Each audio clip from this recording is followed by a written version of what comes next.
The crystal chandeliers of the Grand Plaza Hotel sparkled overhead as I stood in my cheap clothes. A simple black dress from a department store facing my sister Amanda's perfectly manicured scowl. Absolutely not, she hissed, perfectly painted lips curling in disgust. Dad's 60th birthday is the social event of the season. We can't have you embarrassing us in. She gestured vaguely at my outfit. That. Behind her, through the ornate doors of the hotel's grand ballroom, I could see the elite of New York's financial world gathering.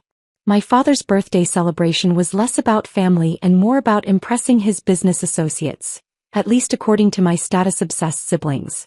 The invitation said family only, I replied calmly, adjusting the simple pearl necklace my mother had left me before she passed.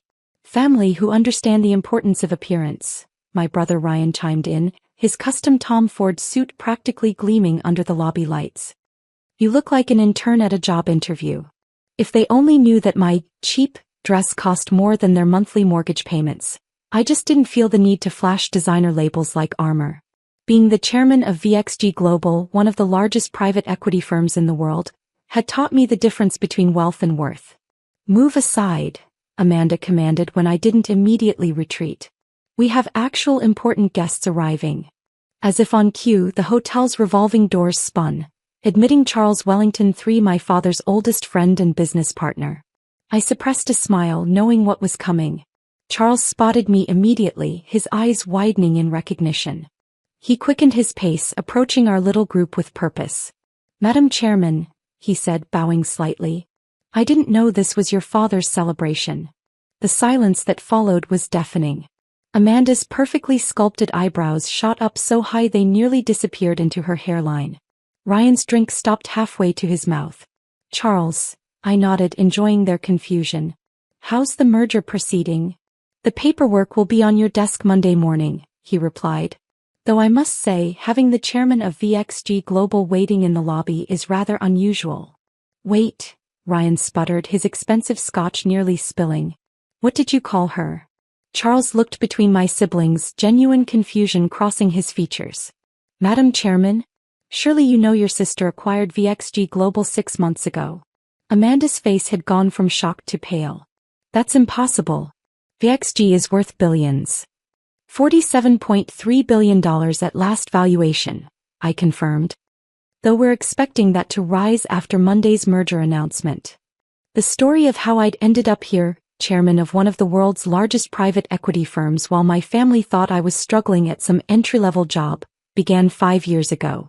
After Mom's death, Dad had thrown himself into work, leaving the family business increasingly in the hands of my ambitious but short-sighted siblings. While they focused on social climbing and status symbols, I'd seen the bigger picture. Using my inheritance from Mom, significantly smaller than my siblings' trust funds because I'd refused to follow the family-approved career path, I'd started investing in undervalued companies. My first big break came when I spotted a pattern in the market that everyone else had missed.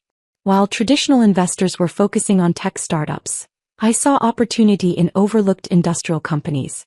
One successful acquisition led to another, each carefully hidden behind layers of holding companies and private trusts. But you work at some small investment firm, Amanda stammered, her worldview visibly crumbling. Actually, Charles interjected, your sister owns that firm. And about 30 others. VXG Global's acquisition was just the most recent. Ryan grabbed my arm, his expensive watch digging into my skin. Why didn't you tell us? I gently removed his hand. Would you have believed me? You were too busy mocking my poor career choices to notice what I was building. The hotel doors opened again, admitting more of New York's financial elite. Each one nodded respectfully in my direction, several calling out Madam Chairman as they passed. Amanda's face had shifted from shock to calculation. Always the social climber, always looking for an angle. Well, obviously we need to update the seating arrangements. You should be at the main table dash.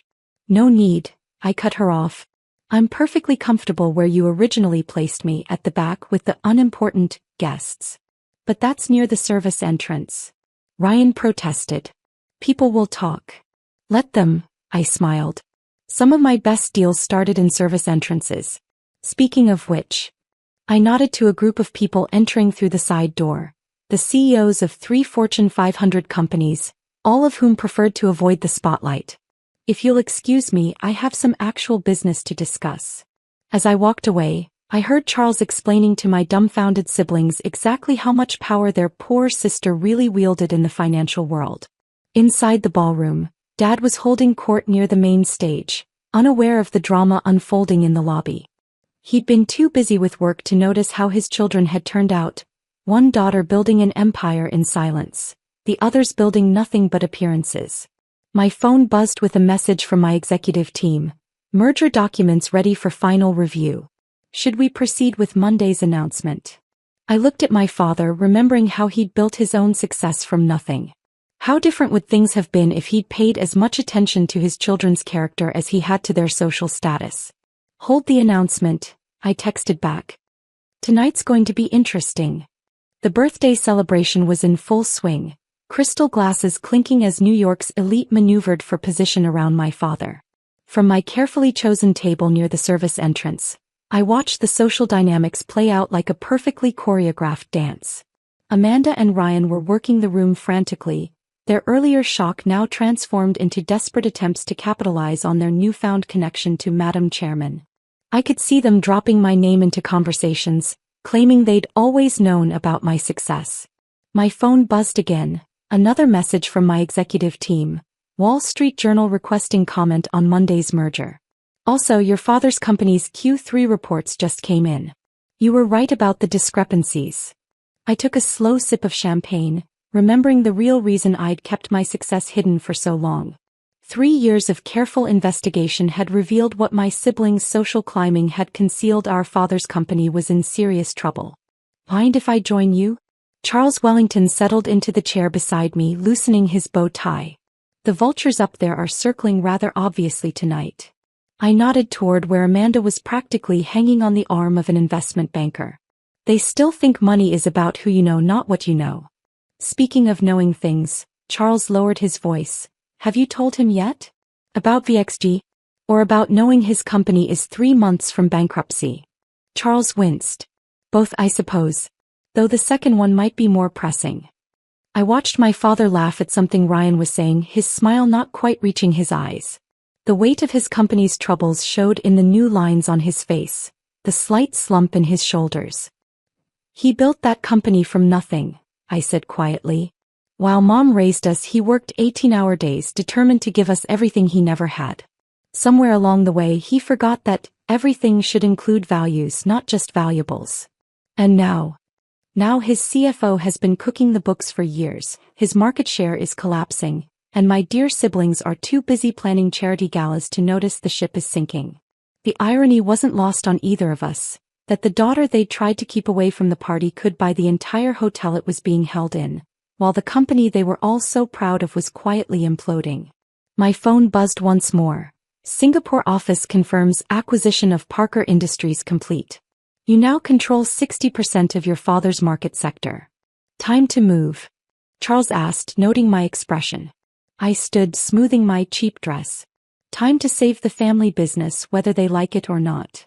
Making my way to the stage, I caught Amanda's eye. She made a frantic slashing motion across her throat, still trying to keep the embarrassing sister away from the spotlight. Ladies and gentlemen, I spoke into the microphone, my voice cutting through the party's chatter. I believe it's time for the evening's special presentation. Dad looked up, confusion crossing his features. This wasn't on the carefully planned schedule. Most of you know Edward Harrison as a brilliant businessman, a pillar of New York finance. I clicked a remote and the ballroom's screens came to life. What you might not know is how close he came to losing everything this year. The room went silent. Ryan choked on his drink.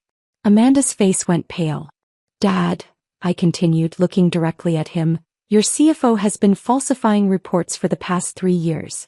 Your market share isn't growing, it's collapsing. By my calculations, you have less than 90 days before the truth becomes impossible to hide. Gasps rippled through the crowd. Dad's face had gone ashen. But tonight isn't about problems. I clicked the remote again, showing a new set of figures. It's about solutions. About family. The screens displayed a complex web of companies, my companies, all connecting back to one central point. Harrison Global, my father's life's work. Over the past 5 years, while some of us were busy buying designer labels and country club memberships, I was building something else. Something that could save what you built, Dad. Understanding began to dawn on his face. VXD Global, he whispered. That was you. I nodded. Along with about 30 other companies. While Amanda and Ryan were planning parties, I was planning a rescue. The screens showed the next phase. A complete restructuring of Harrison Global, backed by the full power of my corporate empire. The merger announcement on Monday isn't just another business deal, I explained. It's a lifeline. VXG Global isn't acquiring Harrison Global, we're saving it. Modernizing it. Making it what it should have been all along. Amanda rushed forward. This is ridiculous. Dad, you can't let her dash. Let her what? Charles stood up. Save the company you were too busy spending to notice was failing? Dad raised his hand, silencing the room. How? He asked simply. How did you know? How did you build all this? I learned from you, Dad. The real you, not the social status version. I watched how you built your company, how you spotted opportunities everyone else missed. I just did it quietly without the galas and designer suits. The screens showed the final piece of the plan. A new corporate structure where Harrison Global would become the centerpiece of a modern, integrated financial empire. You taught us that real success isn't about looking rich. It's about building something that lasts. Some of us just took that lesson more seriously than others. Ryan stepped forward, his arrogance finally cracking. But we're the ones who stayed in finance. Who followed the family path. No, I corrected him. You followed the appearance of the path. I followed its purpose. Turning back to Dad, I saw tears in his eyes. The birthday gift I wanted to give you isn't just saving your company. It's showing you that at least one of your children understood what really matters. The room erupted in applause, not the polite social kind, but genuine appreciation for what they were witnessing. A father's legacy not just preserved but transformed. A family business not just saved but revolutionized. Amanda and Ryan stood frozen, their world of social climbing and status symbols crumbling around them. The sister they tried to ban from the party had just revealed herself as one of the most powerful figures in global finance. So, I smiled, raising my champagne glass. Happy birthday, Dad. Your company's future is secure, your legacy is intact, and your poor daughter isn't so poor after all. Dad made his way to the stage, ignoring the crowd's reaction. I've been so blind, he said quietly. So focused on the wrong things. It's not too late, I assured him. For any of us. Monday's announcement isn't just about business. It's about family. About building something together, this time with the right priorities. As the party transformed into an impromptu celebration of not just a birthday but a new beginning, I watched my siblings struggle to process their new reality. The sister they judged by her clothes had quietly become the one who would determine their future. Because sometimes the best revenge isn't showing people how wrong they were, it's showing them how right they could have been.